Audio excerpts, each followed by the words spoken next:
Hey legends, welcome along to Hellmouth Hotline. I'm your host, Rodney Stewart. We're doing an episode of Angel in this episode. We're very much out of the upload schedule at this point, but who gives a crap at the end of the day? We're just going to get these out if and when we can. It is what it is. I still am going to be trying to stick to Mondays, Wednesdays and Fridays. But whenever I put on a week like last week and I get absolutely nothing done whatsoever, I'll just throw these out when I can. So, yes, in this episode, Angel gets himself into a real handling, to use a Northern Ireland expression. At the beginning of the episode, Cordelia and Wesley, they're bickering over a new demon database. This guy, Darren McNamara, stumbles into the Angel Investigations office saying that his brother Jack had been kidnapped the previous night by a group of people that were not exactly people. Darren tells Angel he and his brother were not close since Jack wasn't as successful as him. Jack has a gambling problem, and though Darren had paid off bookies for him in the past, he had recently refused to help him again, and this leads him to feeling guilty afterwards. And he went to Jack's place in time to see the non-people take him away. So Angel, off he goes to find the brother Aaron. Not the brother, it's this bookie called Aaron. Darren wouldn't pay off, and he interrupts this poker game that they're having to try and get information, but he promises that the debt will be paid off for Jack, but Ernie says it's no longer about the money, but making an example out of this guy Jack. So Angel offers him some cash and learns that Jack may be somewhere under Beechwood Canyon. So over at the office again, Cordelia and Wesley, they're searching this new demon database they've been playing about with for information about the demon that took Jack. Wesley argues that by the time Cordelia finds the demon on the computer, he could find it in his book, but Cordelia does this little search, and straight away she gets it. It's called a howler demon. Now, you need to think, when this series came out, the internet wasn't what it is now, and a lot of people thought of it as just a fad that was never going to take off. I know nowadays, like, people that have grown up with it would find this kind of hard to believe, but this is exactly what it was way back in the year, was it 2000 this came out? I think it was,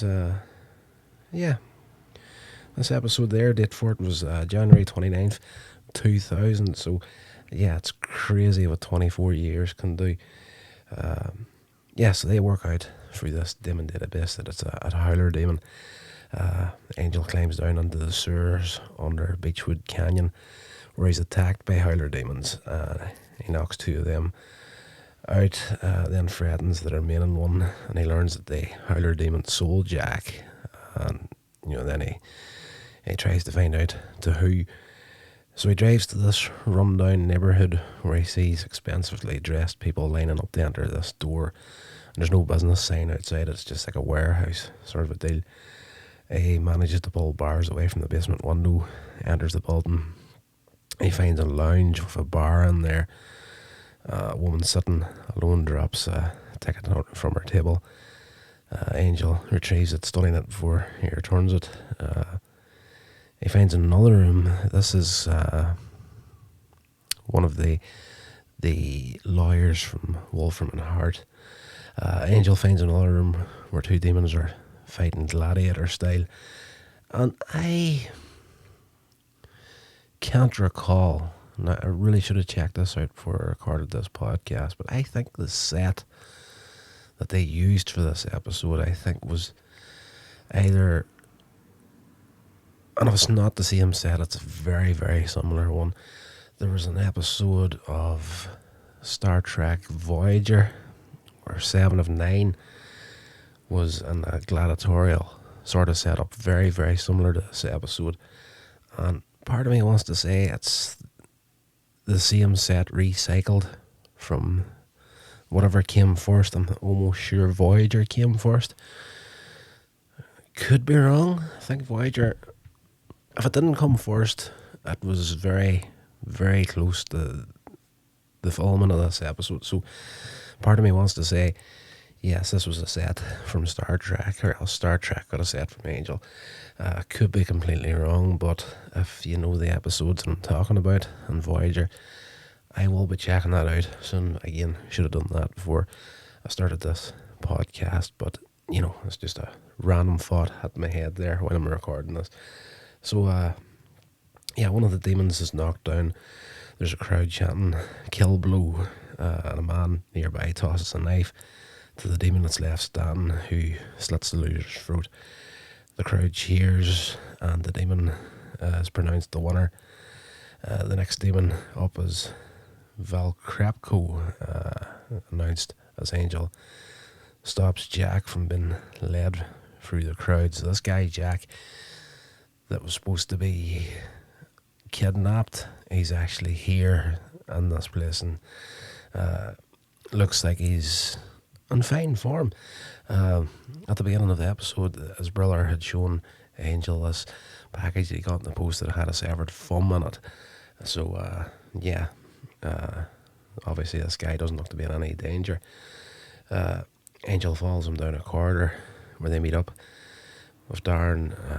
Darren warns Jack to be wary of Angel since he's defeated the Howler demons.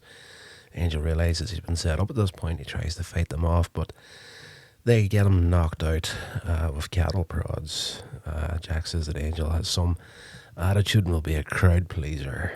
So Angel awakens to find himself in this cage. He's surrounded by other demons and other cages. He's got this silver bracelet in his wrist. It's got the XXI on it, which he learns keeps him imprisoned. If he tries to converse with one of his fellow captives, but they don't appear to speak English. This guy Jack comes up, tells the slaves that the only rule is that they stay inside the red area marked off around the cages.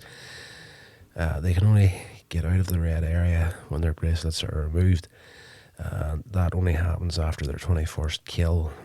So Angel refuses to kill anyone, and this guy Jack replies that, well, in that case, that you'll be the one that's killed. So these guys are running a fight for demons and to make money off people betting on them. So next day, over at Angel Investigations, Wesley calls Kate and is disappointed to learn that she doesn't know where Angel is. Cordelia is also worried that they can't reach this guy, Darren. Wesley leaves to find the guy Aaron, since the bookies establishment was the last place Angel went. There's a wonderful moment whenever he gets there too. So in the slave quarters, in this place where they're running the fights, it's dinner time.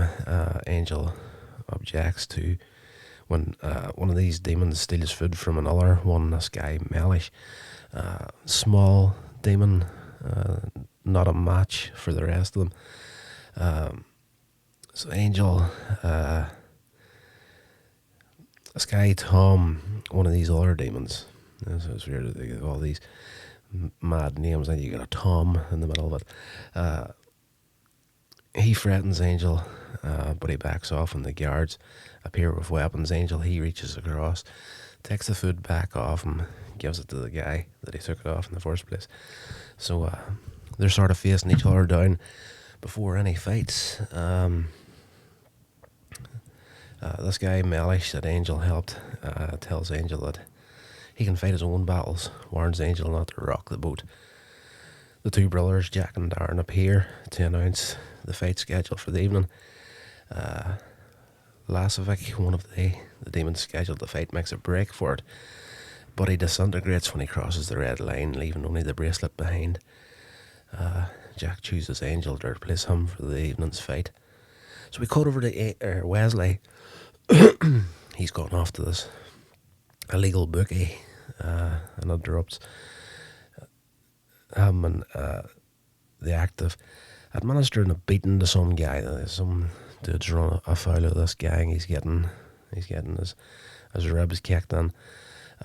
Wesley turns up, asks where Angel is. This guy Ernie just asked for money in exchange for this information, but Wesley refuses to pay. Produces a micro crossbow and threatens to beat it out of him. This bookie Ernie pulls a gun on him, but Wesley knocks it out of his hand with a crossbow bolt. Draws a handgun of his own, and he repeats the question. Now that's a very simplistic way of saying it, but Wesley in the episode, like he speaks like in that upper crust British kind of language and accent, and nobody takes him seriously at all at the best of times, and he does for the vast majority of season 1 in particular, and once or twice he falls back into his clumsy ways, but people look at him like he's completely inept, but in this moment he manages to take this gang down and get the upper hand on them in like a split second using a crossbow. Then he pulls a gun on them. The whole time he's like, I want to know where my employer is. So I thought that was a great sequence. Back over at the illegal arena when the fights are starting up for that night, the woman whose ticket Angel looked at the night before, Layla Morgan, talks to Darren about Angel. She mentions that he's got a soul, and she wonders if it will give him an advantage in the ring. So this little demon, Mellish, offers Angel information on his opponent. Angel says he'll not kill anyone. Mellish asks Angel if he's on drugs and explains, it's not like you've got a choice here. So Angel and his opponent Baker enter the ring, and Grib notes that Angel isn't fighting back. One of the other demons they don't trust him in the slightest. He's been trying, or he tries throughout the episode, to get them to come together and fight against these guys. And the only way we can get out of this here is if we stop fighting with each other and start working together. Cordelia and Wesley arrive at the arena dressed up in fancy evening wear. They realise it's too late. They've forgotten their fake police badge, but Cordelia approaches a couple anyway, introducing herself as Detective Andrews, and Wesley as Detective Yelshu. Wesley flashes his wallet instead of a badge just very quickly. Yeah, wait, please. So Cordelia tells him to take down this couple's license plate number. She checks the couple's tickets and tells them that you're here for an unlicensed event. Wesley warns that a raid is going to happen there tonight, so the couple decides to leave, leaving Cordelia and Wesley with their tickets. So they have managed to get their way in to this place. Inside during the fight, this guy Baker, he's beaten an Angel who still won't fight back. Wesley and Cordelia come in, spotting this guy Darren straight off, who's holding the bracelet. Wesley notes that these demon matches have been revived from the Roman Empire, and that the bracelets kill people if they're wearing them and they cross the red line. Darren puts the bracelet down and gestures for the guard to drop a knife into the pit. So this demon Baker picks up the knife, cutting Angel's arm with it. Angel at this point morphs into his vamp face, and the crowd starts chanting "kill blow." Angel defends himself for a few more shots, then stabs Baker in the chest with a knife. Once Baker's dead, the announcer says that Angel has made his first career kill.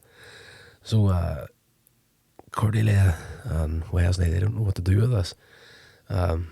Angel, he just walks off back into the cells, like not like he's given up, but at this point for Cordelia in particular, whenever she sees something like this here, first thing in her mind is Angelus. And of course Wesley, as a former watcher, would be thinking the same. As Angel returns to the waiting room, Jack calls Trapcoos and Mellish for the next fight. As Trapcoos is leaving, Angel says to him, again, if no one fights, no one dies. He tells Trapcoos there's another way out. If the captive demons will just work together, and Jack gloats. Trapcoos, he's just gloating that Angel's trying his hardest to get these guys to work together, and he's kind of laughing it off, and you're never going to beat us, sort of thing. This demon Trapcoos instead promises to kill Mellish quickly, which he does. Like the wee guy gives him one punch, and Trapcoos pretty much snaps his neck for him. Outside the building, Cordelia suggests calling the police. Wesley thinks that the police are probably not involved, or probably are involved actually, and even if they aren't, Darren would destroy the evidence. So that is, he'll kill all the demons if he thinks they're going to get caught out. Cordelia then says she and Wesley need to get Angel out of captivity, and Wesley's like, might be able to make a magical key to release the cuffs if I could get my hands on one of them to test it. Cordelia produces the cuff she swiped, the one that Jack had earlier on. When he'd set it down to chuck the knife in, she swiped it. Back inside, Jack congratulates Angel on his victory, calling him a demon like no others. Angel grabs Jack, and he puts his hand over the red line. You see the electricity starting, but he grabs this guy by the throat, pulls him in over the red line.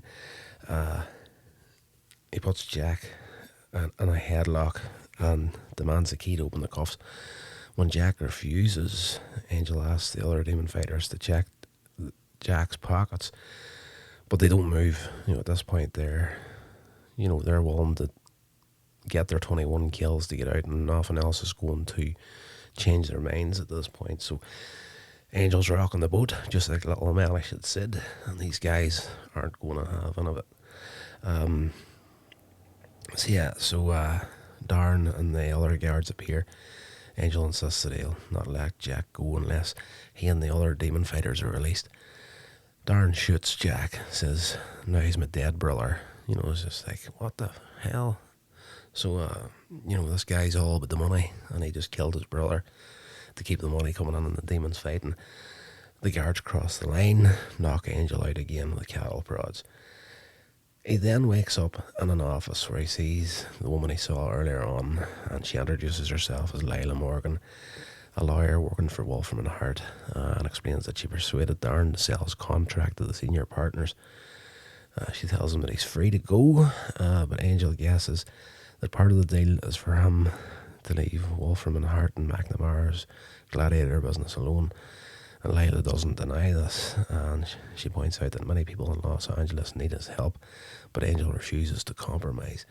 So, this is Wolfram & Hart starting to get more and more into the fray and the series so far, and in the next few episodes they do make a pretty big move on Angel. So he doesn't take the deal, and instead is asked to be taken back to the cell and the fight arena. Back at the Angel Investigations office, Wesley, he's attempting to open the bracelet that they stole. The work isn't going well.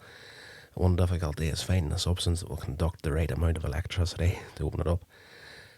Back at the cells, McNamara, the guards return Angel to the arena, where the other demons call him crazy for returning. It's like, he had his freedom, why is he back, sort of thing. And this is the point where the attitudes for them start to change towards him.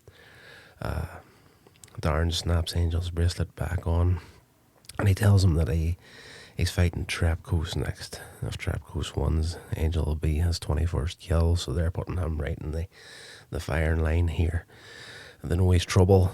The only thing they can do at this point is to get rid of him, so they'll put him up against Trapcoos, one of the strongest fighters on there. He's not going to last too long. So back at the office is Wesley. He says he needs something supple enough to thread the locking mechanism, but strong enough to spring the release. Cordelia removes a a horsehair bracelet that she had from her Palomino from before the IRS took him away. This does the trick. So she's the one that actually not figures it out. Wesley had figured out what the problem was, but she was the one who got the solution for it. So nice. I like it there. Just whenever you see the sort of the team kind of blend together in their own unique ways. Back at the arena, Lila Morgan bets $10,000 in Trapcoos. As Angel and Trapcoos enter the ring, Angel tells Trapcoos that he will always be a slave, even if the cuff comes off.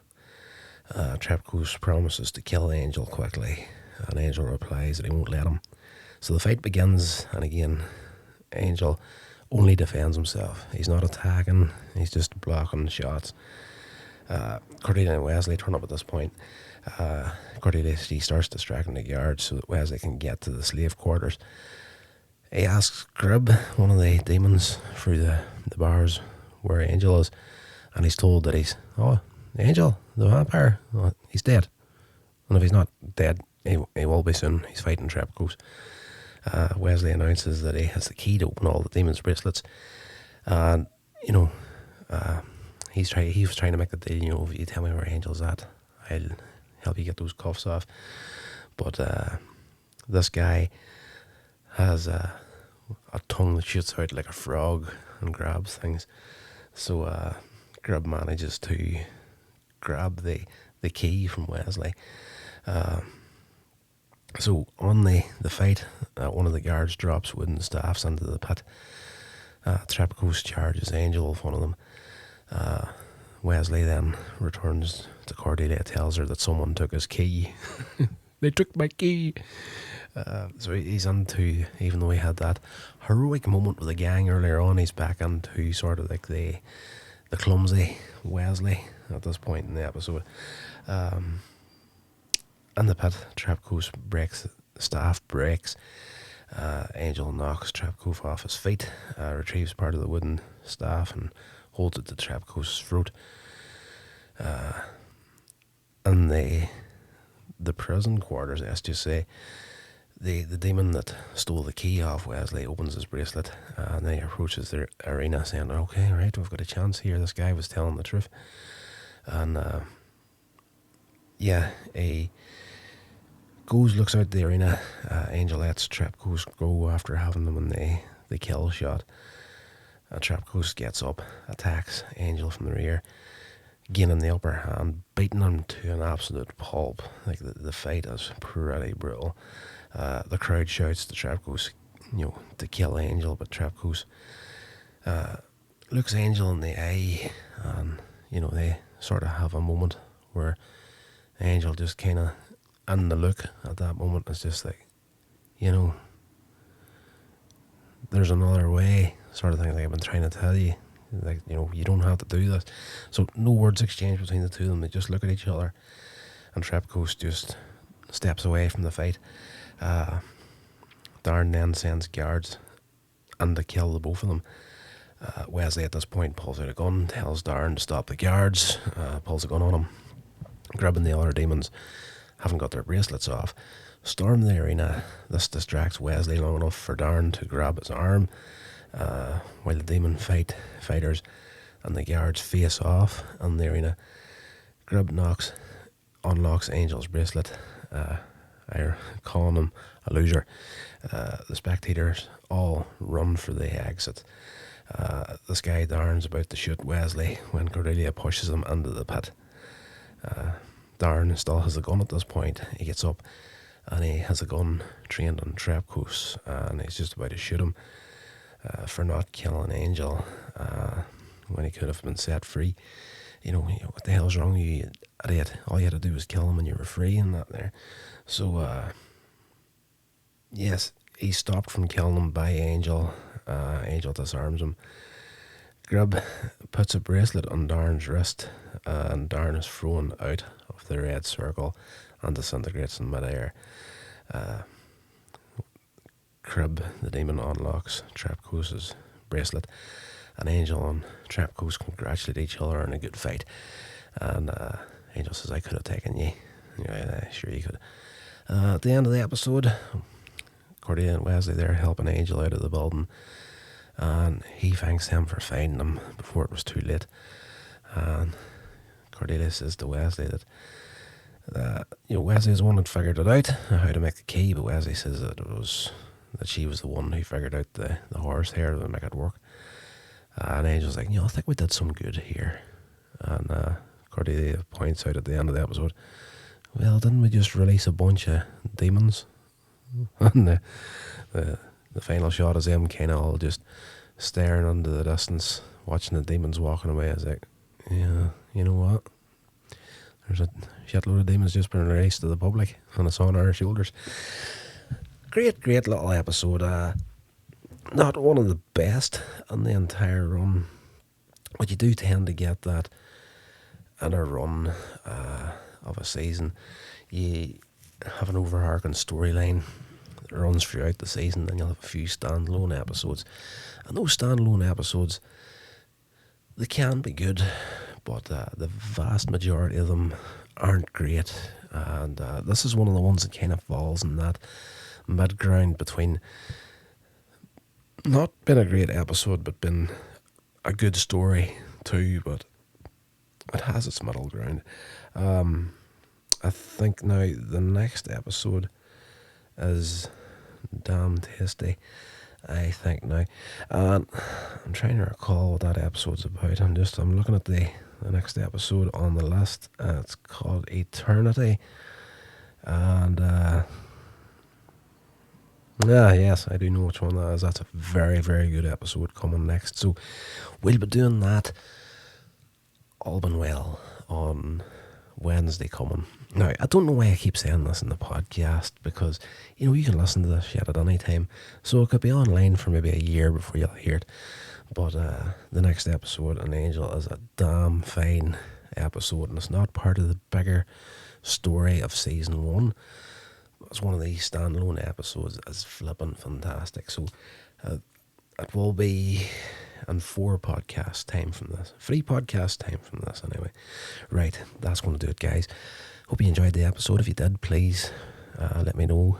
You can email the show, Hellmouth Hotline at gmail.com. Like, review, rate and review, whatever it is. And definitely share it along to any of your horror podcast or horror fans in the world. I think that's going to do it for this episode, guys. Whatever you're doing, stay safe. I will talk to you in the next episode. This has been a production of Coins Age Media. Thank you so much for listening.